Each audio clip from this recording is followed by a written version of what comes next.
Halo semuanya, welcome back to my YouTube channel. Gimana kabarnya? Seperti judulnya, hari ini aku mau ngebuat konten bahas sastra Inggris lagi, tapi lebih ngebahas struggle dan juga hal-hal yang mungkin aku kurang suka di jurusan ini. Ya, kalian tahu lah ya gitu, namanya jurusan, meskipun kita udah kuliah, udah memilih jurusan tersebut, tapi kan nggak semuanya itu bagus gitu loh. Kita udah menjalani, aku juga udah lulus juga di sastra Inggris, aku pun juga menyadari ada beberapa part ataupun beberapa hal yang aku nggak sukai tentang jurusan ini. Nah, ini aku mau share, jadi ini lebih ke preferensi ya teman-teman. Jadi semisal kalau kalian ngerasa ini tuh bukan sesuatu yang tidak menyenangkan, ya it's okay buat kalian. Tapi I just want to share this because ingin ngasih gambaran aja ke kalian bahwasanya ya semua jurusan itu pasti punya plus minus. Dan sastra Inggris pun juga demikian gitu loh. Nah, di sini aku mau ngebahas satu persatu gitu biar teman-teman juga lebih aware dan juga mungkin bisa lebih prepare nanti kalau semisal mau kuliah di jurusan ini. So, stay tune. Tapi sebelum itu, sebelum aku ngebahas atau spill the tea tentang jurusan ini tuh negatifnya apa aja atau apa aja yang aku hadapi gitu ketika ambil jurusan ini, well, make sure dulu teman-teman untuk subscribe channel ini biar aku semakin semangat untuk update videonya. So, langsung aja nggak usah lama-lama, mari kita bahas apa aja sih gitu yang tidak mengenakan dari jurusan sastra Inggris. Well, buat teman-teman di sini yang udah mulai kuliah di jurusan sastra Inggris, mungkin kalian juga akan bisa sedikit relate dengan apa yang aku jelasin nanti. Tapi kalau semisal belum kuliah di jurusan sastra Inggris, it's okay ya, untuk pengenalan aja dan juga bisa ngasih gambaran ke kalian. So, the first thing yang mungkin akan aku bahas adalah yang kurang aku suka ya, ataupun yang realita gitu ketika ambil jurusan sastra Inggris adalah kalian nanti akan ada proses transisi yang emang mengharuskan kalian punya kapasitas bahasa Inggris yang bisa dibilang bagus gitu. Maksudnya gini, ketika mungkin di daily basis kalian jarang pakai bahasa Inggris dalam speaking ataupun menulis, nanti pada saat kalian kuliah di sastra Inggris, kalian akan merasa ya harus bisa transisi gitu loh guys. Karena nanti tugas-tugasnya kalian harus pakai full bahasa Inggris, kemudian juga dalam keseharian di kelas ketika kita presenting, presentasi ataupun kayak diskusi, kita juga pakai bahasa Inggris, ngobrol sama dosen juga pakai bahasa Inggris gitu loh. Jadi mungkin kalau kita sebelumnya kayak bahasa Inggris itu cuma dipakai pada saat ngerjain soal, di sini kita harus bener-bener bisa pakai bahasa Inggris itu di daily basis yang emang dalam conversation dalam kelas itu harus dipakai. Nah, buat awal-awal semester, apalagi maba, menurut aku tuh kayak masa transisi teman-teman. Kayak gimana ya, yang mungkin kita belum terbiasa, kayak mungkin masih kaku ataupun masih ragu gitu, itu kayak harus dilatih gitu. Karena nanti pada saat semester atas, kalian juga pasti project-project banyakan speaking, ataupun nanti pada saat sidang skripsi juga pakai full bahasa Inggris. Well, masa transisi itu juga akan menurut aku agak-agak berat kalau semisal teman-teman di sini tidak dibekali skill bahasa Inggris basic yang bagus seperti itu. Aku pun juga dulu tuh kayak gimana ya, awal-awal masih canggung, kayak masih takut-takut gitu, nanti kalau teman-teman ngiranya aku bahasa Inggrisnya jelek gimana ya, kayak gitu. Pokoknya masa transisi itu tuh pasti dihadapin oleh mahasiswa sastra Inggris di awal-awal semester. Begitupun juga dalam menulis guys, karena kita nulis bahasa Indonesia seperti biasa gitu, dan juga nulis bahasa Inggris itu bakalan beda banget. Kayak pola kalimatnya, kemudian kayak mungkin kita juga belum 100% paham grammar gitu kan, karena penugasan pun juga pakai bahasa Inggris gitu. Jadi itu yang kerasa sih.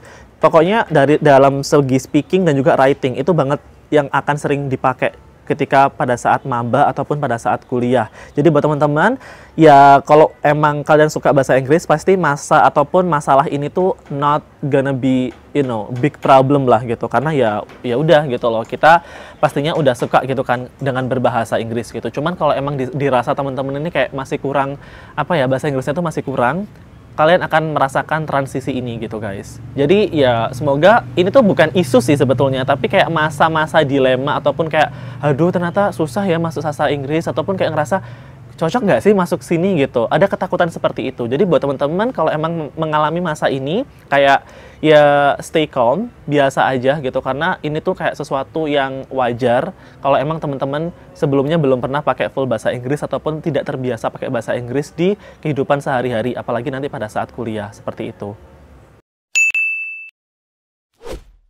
Nah, yang kedua, ini adalah fenomena yang menurut aku juga agak mengganggu ketika kuliah di sastra Inggris ya teman-teman. Karena pada saat kuliah, kita kan nggak tahu ya background ataupun kayak teman-teman kita itu udah pada jago apa belum sih gitu. Tapi ada juga kasus di mana ada mahasiswa tertentu yang emang dia tuh kayak jago banget bahasa Inggrisnya dan sometimes annoying guys. Kalau kalian denger ataupun pernah mendengar istilah kayak grammar Nazi, jadi dia tuh kayak tipikal mahasiswa yang emang pro banget bahasa Inggrisnya, tapi dia tuh kayak suka ngoreksi ataupun kayak apa ya, kayak mencela, bukan mencela, kayak nyerobot kalau ada orang ngomong bahasa Inggris gitu loh guys. Misal kalau kamu presenting ataupun kamu ngomong bahasa Inggris tiba-tiba kayak ada salah ataupun error nih di grammar. Kemudian dia tuh tiba-tiba kayak salah, ini tuh kurang S, ini tuh harusnya pakai ini gitu loh. Paham nggak sih? Mungkin maksud ataupun tujuan orang-orang kayak gini bukan mencela ya, maksudnya menyela omongan kita pada saat ngobrol itu kayak ngajarin gitu ya. Tapi at some point agak annoying dan juga kadang bisa ngebuat anak itu nggak pede. Paham nggak sih? Karena kan ya kembali lagi tiap mahasiswa beda-beda bahasa Inggrisnya, terus kita kayak misal ngomong ada yang salah, keseleo gitu kan, kemudian dikoreksi di depan umum, di depan teman-teman kalian, or even di kelas, ya pasti kayak malu ya, kayak ada rasa kayak aduh ternyata salah ataupun nggak pede. Dan efeknya adalah mungkin for some people yang emang kayak kurang pede banget, jadinya pada saat mau tanya ataupun kayak mau aktif gitu agak-agak takut guys, karena ya apa ya, vibes-nya tuh dia takut dikoreksi terus-menerus. Apakah tipikal mahasiswa seperti ini tuh emang ada, Mas? Ada loh, guys.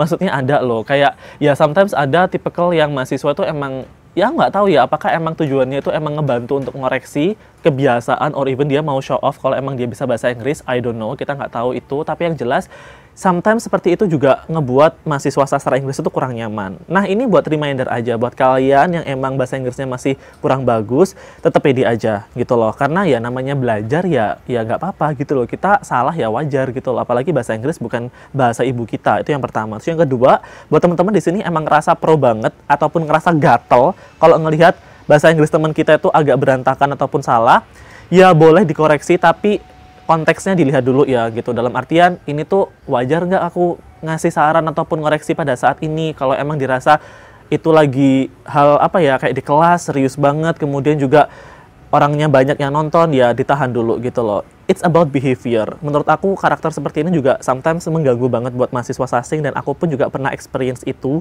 kayak malu ya gitu. Tapi ya karena aku tipikal yang ya udahlah namanya juga manusiawi, ya it's okay. Nah guys, mari kita bahas ke poin ketiga. Kalau untuk poin ketiga ini, menurut aku ini lebih ke preferensi ya teman-teman. Karena ya ini lebih ke aku yang nggak suka gitu loh. Karena nanti kalau kalian mau ambil jurusan sastra Inggris, pasti ada dua konsentrasi ya. In general adalah literature ataupun sastra dan juga linguistik. Dan faktanya, I'm not a big fan of linguistik guys. Aku kurang suka dan kurang menguasai jujur di linguistik gitu loh.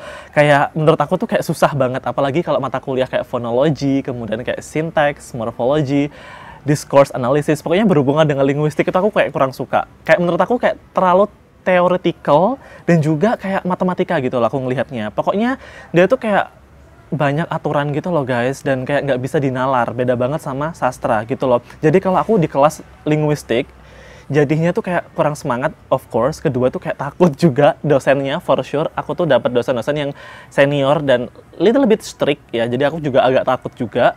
Dan aku nggak tahu ya, mungkin kalau teman-teman di sini belum ambil ataupun belum merasakan, jadi kayak nggak bisa relate, wajar. Tapi kalau kalian emang udah ngerasain sendiri linguistik dan juga literature, ya kalian bisa ngerasain gitu loh guys. Dan itu pun juga nggak semua orang sih, sometimes mungkin ada juga mahasiswa yang suka linguistik ya, tapi ini lebih ke my personal opinion, aku kurang suka dengan linguistik.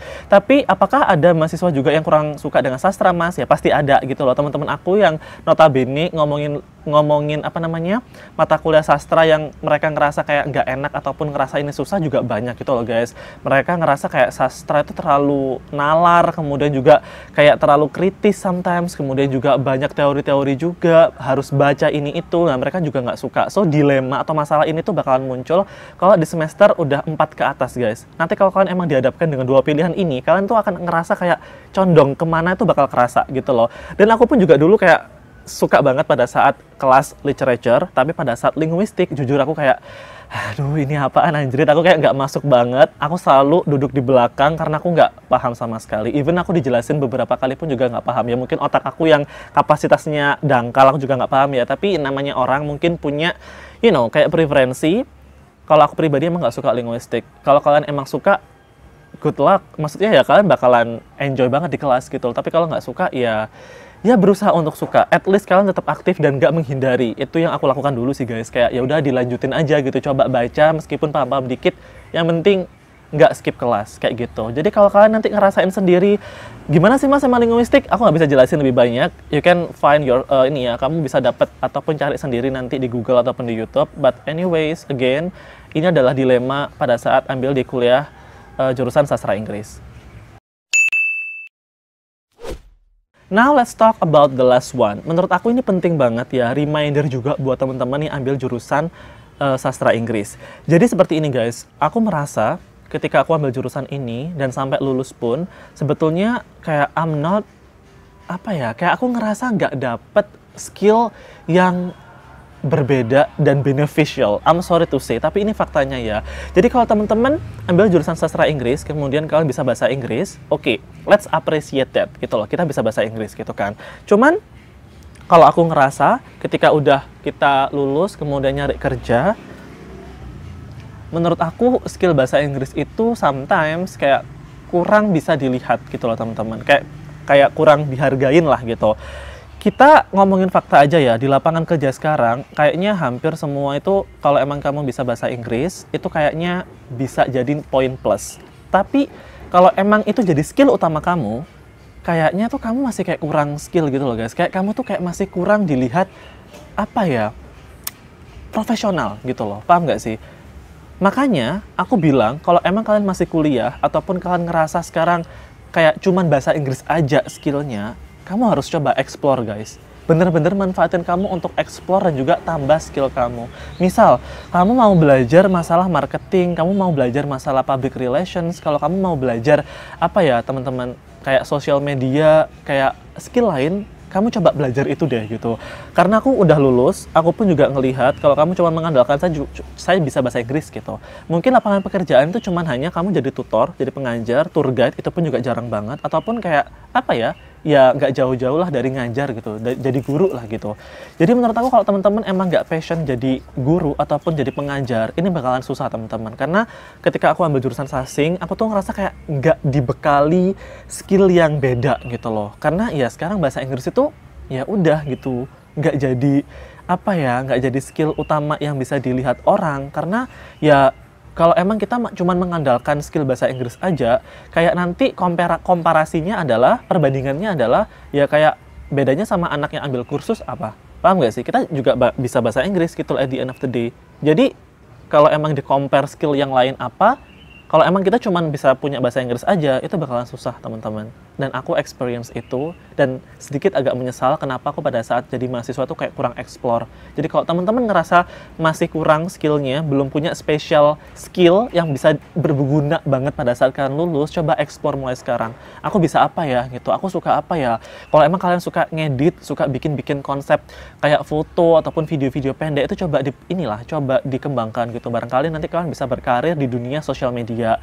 Kalau emang kalian suka marketing, suka banget dengan bisnis, coba belajar, ambil kursus, dan juga gimana caranya kalian bisa improve itu. Kalau kalian emang suka dengan hal-hal yang berhubungan dengan make up, for example, ya nggak apa-apa gitu loh. Skill itu juga gunakan. Pokoknya kamu harus punya skill lain ketika nanti udah lulus dari sastra Inggris. Itu kayak output yang emang harus penting ya gitu. Kalau kamu cuma mengandalkan gelar dan juga kayak aku bisa bahasa Inggris gitu, serius guys, cari kerja itu bakal susah gitu loh. Karena ya ngomongin bahasa Inggris, lulusan sekarang almost semuanya itu kalau emang bisa bahasa Inggris ya dapat kemudahan gitu loh. Tapi nggak cuma bahasa Inggris aja, tapi what kind of other skill yang kamu punya kayak gitu. Karena ya again, banyak orang yang udah ambil kursus yang mungkin mereka udah jago bahasa Inggrisnya, at least basic udah menguasai, ya saingan kamu bakalan banyak. So again, ini hal yang aku kurang suka, bahwasanya di jurusan sasing itu kayak kurang ngebentuk skill kamu tuh mau jadi apa gitu loh. So I hope you guys di sini udah bisa persiapan dan juga bisa